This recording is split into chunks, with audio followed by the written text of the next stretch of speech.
سے پہلا سوال یہ ہے کہ جنگ خندق کے بارے میں آپ کیا جانتے ہیں؟ جو اس سوال کا جواب دینا چاہے وہ ہاتھ اٹھائے. جنگ خندق کو خندق کیوں کہتے ہیں؟ اس کا دوسرا نام کیا ہے؟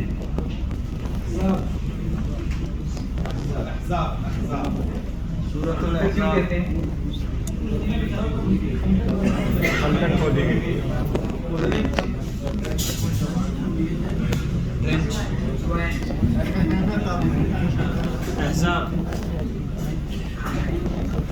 ایک ہے خندق اور ایک ہے احزاب. یہ جنگ سن 5 ہجری میں. اس جنگ کو جنگ خندق کیوں کہتے ہیں؟ اس کو ایک چھوٹی سی مثال کے ذریعے میں آپ کو سمجھانے کی کوشش کرتا ہوں. آپ یہ سمجھیں کہ یہ پیچھے کی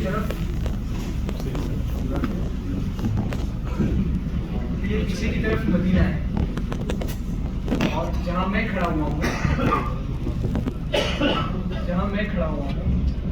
یہاں پہاڑ ہے اور پہاڑ کے پیچھے کی جو آبادی ہے اس کے پیچھے مدینہ ہے. اس زمانے کے مدینے کا مطلب آج کے زمانے کی مسجد نبوی. اس زمانے کا پورا مدینہ آج کل کے زمانے کی مسجد نبوی میں واقع ہے. اگر آپ مدینہ منورہ کا نقشہ دیکھیں گے تو مدینہ منورہ کو اللہ رب العالمین نے 3 طرف سے قدرتی اعتبار سے محفوظ رکھا ہے. اگر آپ دائیں طرف کا مدینہ دیکھیں گے تو دائیں طرف کالے پتھروں کی بہت بڑی زمین ہے اور اگر بائیں طرف دیکھیں گے مدینہ منورہ کے تو بائیں طرف بھی کالے پتھروں کی بہت بڑی زمین ہے. دائیں طرف اور بائیں طرف اس کو عربی زبان میں حرہ کہتے ہیں. کیا کہتے ہیں؟ تو مدینہ منورہ میں 2 حرہ ہیں. ایک ہے حرہ شرقیہ اور ایک ہے حرہ غربیہ. حرہ کا مطلب یہ ہے کہ کالے پتھروں کی باریک باریک کالے پتھروں کی یا بڑے بڑے کالے پتھروں کی ایسی سخت زمین جس پر جانور بھی نہیں چل سکتے. تو انسانوں کا چلنا تو بہت دور کی بات ہے. اور بالخصوص اگر یہ زمین گرم ہو جائے تو اس پر انسان ایک قدم بھی نہیں رکھ سکتا. اگر آپ کو تجربہ کرنا ہے تو آپ میں سے کوئی بھی شخص مدینہ ایئرپورٹ چلے جائے اور مدینہ ایئرپورٹ کے آس پاس آج تک 1400 صدیوں سے وہ زمین موجود ہے جس کو حرہ کی زمین کہتے ہیں. کبھی گرمی کے مہینے میں آپ وہاں جا کر ایک تجربہ کر لیں بغیر قدم کے بغیر چپل کے. تو ایک طرف مدینہ کی جو زمین ہے دائیں طرف وہ ہے کالے پتھروں سے گھری ہوئی جہاں کوئی انسان بھی نہیں چل سکتا اور جہاں سے کوئی بھی جانور بھی نہیں چل سکتا. مطلب یہ ہے کہ کوئی لشکر دائیں طرف سے مدینہ میں داخل نہیں ہو سکتا. اور یہی زمین بائیں طرف کی ہے اور ایک طرف سے تقریباً 6 کلومیٹر مدینہ کا اگر آپ نقشہ دیکھیں گے تو احد پہاڑ ہے. تقریباً 6 کلومیٹر اس کی لمبائی اور چوڑائی پوری ملا کر ہے. 6 کلومیٹر یعنی کوئی بھی فوج یا کوئی بھی لشکر یہ ناممکن ہے کہ اسے پار کر کے مدینہ منورہ پہ حملہ کرے. مدینہ منورہ قدرتی اعتبار سے صرف ایک طرف سے کھلا ہوا ہے. اسے کہتے ہیں شمال کا حصہ. اگر آپ مدینہ میں رہتے ہیں النور مال جانتے ہیں؟ مدینہ میں کوئی رہتے ہیں؟ مسجد قبلتین جانتے ہیں؟ ہمارے بہت بڑے شیخ تھے, ان کا نام تھا ڈاکٹر ضیاء الرحمن اعظمی. ان کا گھر اسی علاقے میں تھا جس کو آج کل جرف وغیرہ کا علاقہ کہتے ہیں اور آگے چل کر وہ احد پہاڑ سے ملتا جلتا ہے. تو یہ جو سامنے کا علاقہ ہے شمال یعنی انسان کے چہرے والا علاقہ, سامنے کی طرف والا حصہ. تو سامنے سے لے کے مغرب کا یہ جو حصہ ہے یہ پورا حصہ مدینے میں خالی ہے.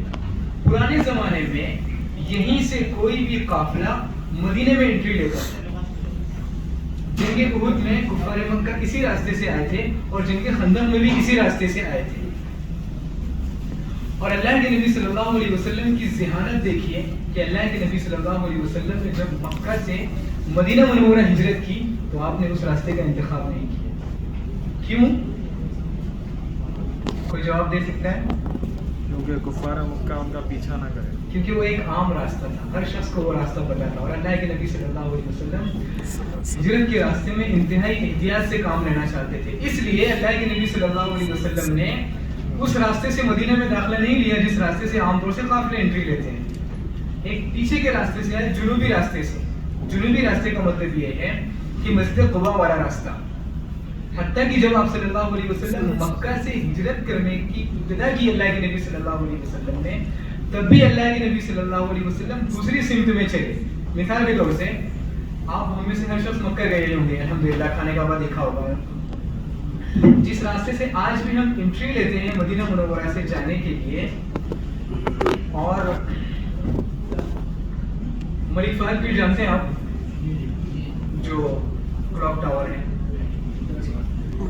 یہ جو راستہ ہے یہ یمن کی طرف جانے والا راستہ ہے، یہ جو راستہ ہے یہ یمن کی طرف جانے والا ہے۔ اس کے مقابل کا جو راستہ ہے جہاں معلّہ قبرستان ہے، یہ مدینہ منورہ جانے والا راستہ ہے۔ اور اللہ کے نبی صلی اللہ علیہ وسلم کے جو گھر تھے، اللہ کے نبی صلی اللہ علیہ وسلم کے جو خاندان آباد تھے، قریش، بنو ہاشم وغیرہ، ان کی آبادی اس وقت کے زمانے اس کے لحاظ سے صفا مروہ کے قریب تھی۔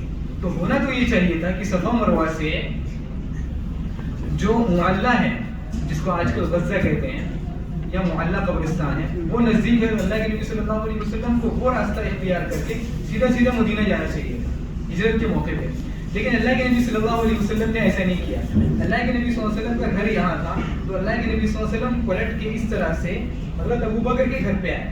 حضرت ابوبکر کا گھر کہاں تھا اس وقت؟ کیا کوئی شخص بتا سکتا ہے؟ اس وقت کے زمانے کی جو سامنے ہلٹن ہوٹل ہے، وہاں اس کے آس پاس حضرت ابوبکر کا گھر تھا۔ اللہ کے نبی صلی اللہ علیہ وسلم نے حضرت ابوبکر کو وہاں سے لیا اور عکس الٹی سمت میں اللہ کے نبی صلی اللہ علیہ وسلم گئے غار ثور کی طرف۔ غار ثور یمن کے راستے میں پڑتا ہے اور آپ صلی اللہ علیہ وسلم کو جانا مدینے کی طرف ہے۔ آپ صلی اللہ علیہ وسلم مکہ سے ایسا پیچھے کی طرف نکلے اور پیچھے سے اللہ کے نبی صلی اللہ علیہ وسلم مدینے کے راستے میں گئے۔ یہی کیفیت اللہ کے نبی صلی اللہ علیہ وسلم جب مدینہ پہنچنے والے تھے، تو اللہ کے نبی صلی اللہ علیہ وسلم اس زمانے میں جو قافلے مدینہ میں انٹری لیتے تھے وہ شمال کے راستے سے لیتے تھے، لیکن اللہ کے نبی صلی اللہ علیہ وسلم جنوب کے راستے سے آئے۔ اور آپ صلی اللہ علیہ وسلم سب سے پہلے مدینہ میں کہاں پہنچے؟ مسجد قباء جنوب میں واقع ہے۔ اللہ کے نبی صلی اللہ علیہ وسلم وہاں پہنچے اور وہاں اللہ کے نبی صلی اللہ علیہ وسلم نے ایک مسجد کی بنیاد رکھی، جسے ہم اسلام کی تاریخ کی سب سے پہلی مسجد کہتے ہیں۔ آپ کو سمجھانے کا مقصد یہ ہے کہ عام طور سے کفار مکہ یا مشرکین مکہ یا قافلے مدینہ منورہ میں شمال کی طرف سے انٹری لیا کرتے تھے۔ جب یہ قافلے خندق کے موقع پر خندق کے موقع پر مدینہ میں انٹری لیے جب ان قافلوں نے، تو اللہ کے نبی صلی اللہ علیہ وسلم کو اندازہ تھا کہ اتنا بڑا لشکر آ رہا ہے مکہ سے، تو یقیناً اتنے بڑے لشکر کو داخل ہونے کے لیے بڑی جگہ چاہیے، اور وہ بڑی جگہ وہ شمال کی راستہ ہے، شمال والا راستہ یہی بڑی جگہ ہے۔ تو اللہ کے نبی صلی اللہ علیہ وسلم نے صحابہ کرام سے مشورہ کیا کہ کیا کیا جائے، کہ شہر میں رہ کے ان کا مقابلہ کیا جائے یا باہر جا کر ان کا مقابلہ کیا جائے۔ اللہ کے نبی صلی اللہ علیہ وسلم نے صحابہ کرام سے مشورہ کیا۔ مشورہ کرتے کرتے حضرت سلمان فارسی رضی اللہ تعالیٰ عنہ نے یہ مشورہ کیا کہ جب فارسی تہذیب میں ہمیں کوئی پریشانی ہوتی تھی تو ہم اپنی آبادی کے سامنے ایک بہت بڑی خندق کھودتے تھے۔ حضرت سلمان فارسی رضی اللہ تعالیٰ عنہ غلام تھے، آپ کو دھیان ہوا، اسی لیے وہ جنگ بدر میں اور جنگ احد میں شریک نہیں ہو سکے تھے، کیونکہ وہ اس وقت بھی یہودی کے ہاں غلام تھے۔ لیکن جنگ احد کے بعد وہ آزاد ہو گئے تھے، تو جنگ خندق میں وہ شریک ہوئے۔ جنگ خندق میں وہ شریک ہوئے اور انہوں نے یہ مشورہ دیا اللہ کے نبی صلی اللہ علیہ وسلم۔ اب اللہ کے نبی صلی اللہ علیہ وسلم کو خبر ملی کہ اتنا بڑا لشکر مکہ سے آ رہا ہے، اور جو لشکر مکہ سے آ رہا تھا اس کی تعداد کتنی تھی؟ 10,000 تھی، اس کی تعداد تقریباً 10,000 تھی۔ اسی لیے اسے غزوہ احزاب بھی کہتے ہیں، کیونکہ مشرکین مکہ کے بڑے بڑے قبائل مدینہ پر مسلمانوں کا حملہ کرنے کے لیے اور مسلمانوں کو صفایا کرنے کے لیے مدینہ پر حملہ کرنے کے لیے آئے تھے۔ جنگ بدر میں اللہ رب العالمین کے فضل و کرم سے اللہ رب العالمین نے مسلمانوں کو جیت نصیب فرمائی۔ وہ غصہ ان کا بہت زیادہ تھا، وہ غصہ ان کا ٹھنڈا نہیں ہوا۔ اس کے لیے انہوں نے مدینہ پر دوبارہ حملہ کیا، غزوہ احد میں تشریف لائے۔ غزوہ احد میں جب وہ آئے تو ان کے دو مقصد تھے، ایک یہ ہے کہ محمد کو قتل کریں گے اور اسلام کا پورا صفایا کر دیں گے۔ یہ دونوں مقصد حاصل نہیں ہوئے، نہ اللہ کے نبی صلی اللہ علیہ وسلم کو کچھ ہوا اور نہ ہی مسلمان ختم ہوئے۔ وہ دوبارہ آئے جنگ خندق میں کہ جو کام اس وقت نہیں ہو سکا وہ کام ابھی کریں گے۔ لیکن غزوہ خندق میں یہودیوں نے بہت اہم کردار ادا کیا۔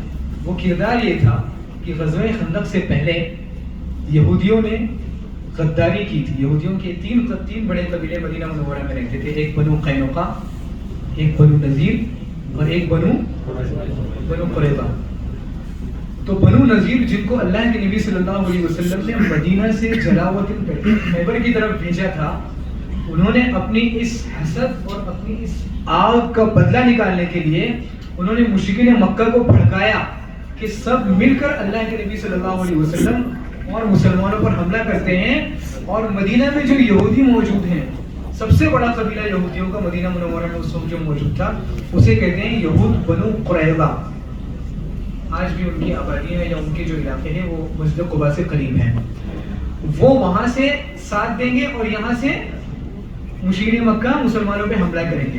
تو پورا قریش اور غطفان کے قبیلے جو طائف کے آس پاس کے تھے یا جو نجد کے قریب کے قبیلے تھے جو کفار مکہ سے ریلیٹڈ تھے اور قریش مکہ سے تھے, یہ تمام اٹھ کر مسلمانوں پر حملہ کرنے کے لیے مدینہ میں آ گئے.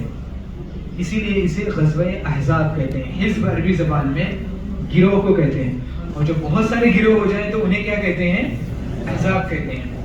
جنگ احزاب کے وقت مسلمانوں کی بہت خطرناک پوزیشن تھی, اس لیے کہ ایک بہت بڑا لشکر سامنے تھا اور مسلمانوں کے پاس کھانے کے لیے کچھ نہیں تھا. سخت ٹھنڈی کا موسم تھا, اور سخت ٹھنڈی کے موسم میں اس وقت کے مسلمان کبھی کبھی فاقہ کر لیا کرتے تھے, اس لیے کہ ٹھنڈی میں کھجوریں نہیں آتی. کھجوریں کب آتی ہیں؟ جب سخت گرمی کا موسم ہو. جتنی سخت گرمی ہوگی اتنی اچھی فصل آئے گی. اور غزوہ خندق کے موقع پر ٹھنڈی کا موسم تھا, مسلمانوں کے پاس دولت کی کمی تھی اور لشکر بھی بہت بڑا تھا. اسی لیے قرآن مجید میں مسلمانوں کی جو کیفیت بیان کی گئی ہے غزوہ احزاب کے سورہ احزاب میں, کون بتائے گا؟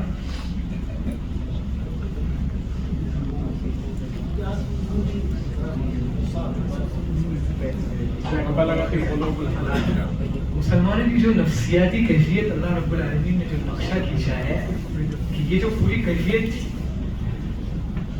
تو اللہ رب العالمین نے فرمایا وَزُلْزِلُوا زِلْزَالًا شَدِيدًا.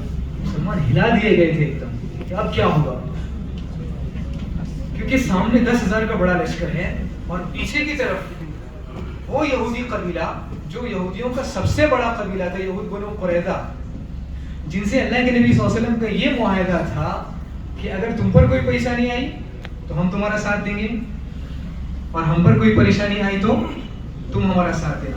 انہوں نے جب یہ دیکھا کہ اتنا بڑا لشکر مسلمانوں پہ حملہ کرنے کے لیے آیا ہے, اب مسلمانوں کی خیر نہیں, تو انہوں نے وہ جو عہد تھا جو اللہ کے نبی صلی اللہ علیہ وسلم سے انہوں نے عہد کیا تھا وہ عہد توڑ دیا. اب اگر آپ مدینہ منورہ کا نقشہ دیکھیں گے تو مسجد نبوی بیچ میں ہے, غزوہ خندق یعنی جو اس وقت کے زمانے کی جو 7 مساجد کہتے ہیں, 7 مساجد یہاں بیچ میں ہیں, اور مدینہ منورہ اس کے پیچھے ہے مسجد نبوی, اور اس کے پیچھے یہود بنو قریظہ کی آبادی ہے مسجد قباء کی طرف جنوب کی طرف. مسلمان یہاں بیچ میں ہیں, مدینہ یہاں بیچ میں ہے. مدینہ یہاں بیچ میں ہونے کا مطلب یہ ہے کہ اللہ کے نبی صلی اللہ علیہ وسلم نے جنگ سامنے کی طرف والے علاقے میں ہو رہی ہے. یہ پہاڑ ہے خندق کا پہاڑ جس کو جبل سلع کہتے ہیں آج کے زمانے کے لحاظ سے. اور مسلمانوں نے اس سے پہلے مسلمانوں نے جو خندق کھودی وہ خندق کس طرح کھودی کہ جس جگہ پہ مسلمانوں کی آبادیاں ہیں دائیں طرف سے اور بائیں طرف سے, اس راستے میں جس راستے میں ایک امکان تھا کہ اتنا بڑا لشکر یہاں سے انٹری لے سکتا ہے دائیں طرف سے اور بائیں طرف سے, اس کو کہتے ہیں حرہ شرقیہ کا ایک کنارہ, حرہ غربیہ کا ایک کنارہ. اس پورے دائیں اور بائیں طرف سے مسلمانوں نے ایک بہت بڑا گڑھا کھودا. اگر آج کل کے زمانے کے لحاظ سے دیکھا جائے تو یہ جو خندق تھی اس کی لمبائی تقریباً 5 سے 6 کلومیٹر تھی. یہ اللہ کے نبی صلی اللہ علیہ وسلم اور صحابہ اکرام نے مل کر اس زمانے میں 1400 سال پہلے, جب آج کے زمانے کے لحاظ سے مشینیں بھی نہیں تھی, تقریباً 6 سے لے کے 20 دن میں یہ 5 سے 6 کلومیٹر کا ایریا کھودا. اور کون سی زمین کھودی؟ مدینہ کی سرزمین. اگر آپ غزوہ خندق جہاں ہوئی تھی جبل سلع, اگر آپ اس جگہ پہ کھڑے ہوں گے تو آپ کو اس زمین کی سختی کا اندازہ ہوگا کہ وہ زمین نارمل زمین نہیں ہے, کھیتی باڑی والی زمین نہیں ہے, یا ساحل سمندر والی زمین نہیں ہے, وہ پہاڑوں والی زمین ہے جسے کھودنے کے لیے بڑی بڑی کرینے چاہیے. لیکن وہ صحابہ اکرام کا جذبہ تھا کہ انہوں نے آج سے 1400 سال پہلے, وہ ایمانی حرارت تھی جو ایک مشین سے بھی زیادہ گرم تھی. تو اللہ کے نبی صلی اللہ علیہ وسلم اور صحابہ اکرام نے دائیں بائیں سے لے کے یہ جو بیچ کا حصہ تھا اس ایریا میں خندق کھود دی. جب مشرکین مکہ قریب پہنچے تو وہ پہنچ کر دنگ رہے تھے. وہ سمجھ گئے کہ یہ عربوں کی چال نہیں ہے, اس لیے کہ عربوں کے زمانے میں عربوں کے یہاں لڑائی کا یہ طریقہ معروف نہیں تھا. تو چونکہ یہ خندق حضرت سلمان فارسی رضی اللہ تعالیٰ عنہ کے مشورے سے کھودی گئی تھی, اس لیے وہ جو خندق تھی اس کے چیف انجینئر اللہ کے نبی صلی اللہ علیہ وسلم نے حضرت سلمان فارسی رضی اللہ تعالیٰ کو منتخب کیا. اب اللہ کے نبی صلی اللہ علیہ وسلم نے ایک کام دیا کہ آدھی خندق انصاری صحابہ کھودیں گے اور آدھی خندق مہاجر صحابہ کھودیں گے. تو دائیں طرف کا جو حصہ ہے وہاں سے انصاری صحابہ نے کھودنا شروع کیا, اور بائیں طرف کے حصے سے, بائیں طرف کا حصے کا مطلب یہ ہے کہ مدینہ منورہ کا مغربی علاقہ. کیا آپ سب لوگوں غزوہ خندق یعنی جو 7 مساجد ہے آج وہاں گئے ہیں؟ اس کو وہ ذہن میں اگر رہے آپ کے تو آپ کو یہ باتیں سمجھنے میں آسانی ہوگی. جو 7 مساجد ہے اس وقت کی, اس کے سامنے آپ دیکھیں گے تو ایک چھوٹا سا پہاڑ آپ کو نظر آئے گا, اسے عظم المداد کہتے ہیں, جہاں سے خندق کھودنا شروع ہوئی تھی. وہاں سے مہاجر صحابہ نے کھودا تھا, اور یہاں اس طرف سے جہاں آج کل بنو حارثہ ہے جو احد پہ جانے کا راستہ ہے, یا جہاں بہت مشہور ہوٹل معراج ہوٹل ہے, شاید سب جانتے ہوں گے, کھانے پینے کے شوقین حضرات مدینہ منورہ میں, تو اس طرف سے کھودنا شروع کیا. بیچ میں حضرت سلمان فارسی رضی اللہ تعالیٰ عنہ تھے. حضرت سلمان فارسی رضی اللہ تعالیٰ عنہ عرب نہیں تھے, نہ وہ مہاجر تھے اور نہ وہ انصار تھے. تو ہر دونوں ٹیمیں ان کو اپنی طرف کھینچنے کی کوشش کر رہی تھی کہ سلمان ہماری طرف رہیں. وہاں بعض روایتوں میں یہ ملتا ہے اللہ کے نبی صلی اللہ علیہ وسلم نے فرمایا سلمان منا اہل البیت, حالانکہ یہ روایت ضعیف ہے, یہ روایت حضرت علی سے صحیح سند کے ساتھ ثابت ہے. تو اللہ کے نبی صلی اللہ علیہ وسلم نے جب صحابہ اکرام کو یہ حکم دیا کہ صحابہ اکرام خندق کھودیں, تو کھودتے کھودتے ایک پہاڑ ہے جو آج اسے جبل الرایا کہتے ہیں, مسجد نبوی کے سامنے ہے, اور آج اس کے آس پاس کی جو آبادی تھی پوری آبادی خالی کر لی گئی ہے, تو پہاڑ بالکل آپ کو صاف نظر آتا ہے. اللہ کے نبی صلی اللہ علیہ وسلم 6 دنوں تک یا 20 دنوں تک اللہ کے نبی صلی اللہ علیہ وسلم نے وہاں قیام فرمایا جب تک خندق کھودی جا رہی تھی. اور اسی پہاڑ کے پاس وہ بہت سارے واقعات ہوئے کہ خندق کھودتے کھودتے ایک بہت بڑی چٹان آئی جو صحابہ اکرام سے کھودی نہیں جا رہی تھی, صحابہ اکرام سے ٹوٹ نہیں رہی. تو صحابہ اکرام نے حضرت سلمان فارسی سے کہا کہ ایسی ایسی پریشانیاں ہیں. تو اللہ کے نبی صلی اللہ علیہ وسلم سے حضرت سلمان فارسی نے کہا, تو اللہ کے نبی صلی اللہ علیہ وسلم نیچے اترے, اور اللہ کے نبی صلی اللہ علیہ وسلم نے بہت آسانی کے ساتھ اس چٹان کو ریزہ ریزہ کر دیا.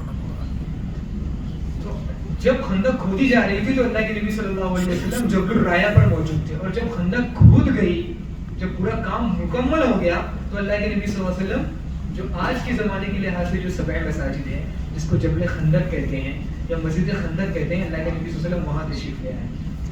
اگر آپ مسجد خندق پر کھڑے رہیں گے تو پیچھے کی طرف مدینہ رہے گا پہاڑ کے پیچھے, اور اس کے پیچھے یہود بنو قریظہ کی آبادی رہے گی.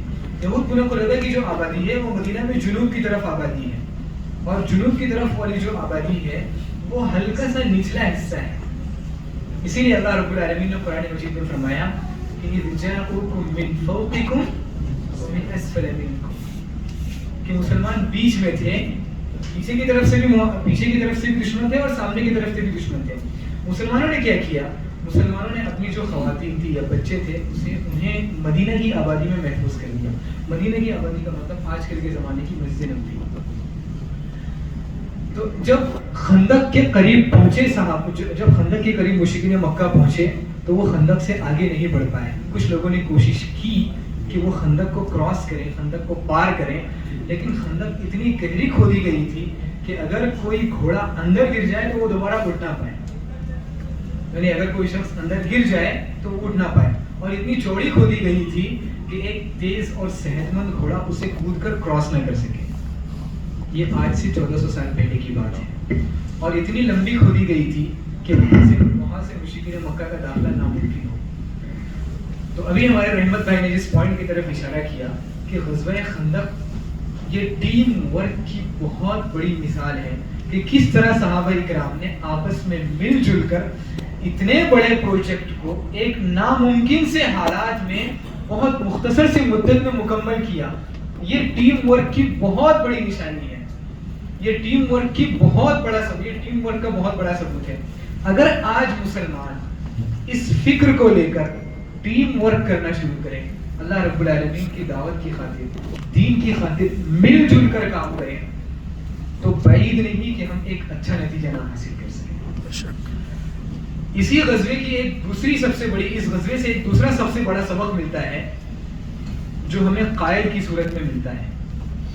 قائد وہ نہیں ہوتا جو صرف حکم دے، یہ کرو وہ کرو وہ کرو وہ کرو اور ایک جگہ جا کے بیٹھ جائے، بلکہ قائد یا لیڈر وہ ہوتا ہے جو میدان میں آ کر اپنی قوم کا ساتھ دے اور اپنی قوم کی مدد کرے، اور اسے دیکھ کر اس کی قوم کا حوصلہ بلند ہو کہ ہمارا قائد بھی ہمارے ساتھ شریک ہے.